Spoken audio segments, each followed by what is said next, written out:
আপনি যখন খুব দ্রুত এবং আগ্রাসীভাবে খাবার খান তখন আপনি মূলত আপনার মস্তিষ্কের জৈবিক ঘড়িকে অন্ধ করে দিচ্ছেন।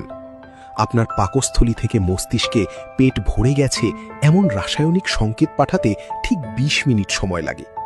আপনি যদি খুব দ্রুত খান তবে সেই সংকেত পৌঁছানোর আগেই আপনি আপনার শরীরে হাজার হাজার অতিরিক্ত ক্ষতিকর ক্যালোরি ঢুকিয়ে ফেলেন।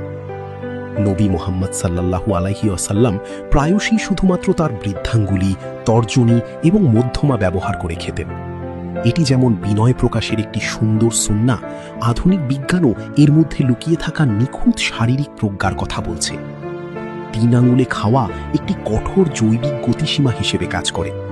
এটি আপনাকে ছোট এবং সুশৃঙ্খল গ্রাস নিতে বাধ্য করে, যা আপনার চিবানোর গতির সাথে মস্তিষ্কের হরমোন নিঃসরণের নিখুঁত ভারসাম্য বজায় রাখে। পাকস্থলী অতিরিক্ত বোঝাই হওয়ার আগেই পেট ভরে গেছে সংকেতটি সফলভাবে মস্তিষ্কে পৌঁছায়, যা সরাসরি ওজন বৃদ্ধি রোধ করে। এটি হলো একটি পরম জৈবিক অংশ নিয়ন্ত্রণ, যা আধুনিক খাদ্যবিজ্ঞানের বহু শতাব্দী আগেই আপনার স্বাস্থ্য রক্ষার এক অনন্য পদ্ধতি হিসেবে নির্দেশিত হয়েছে।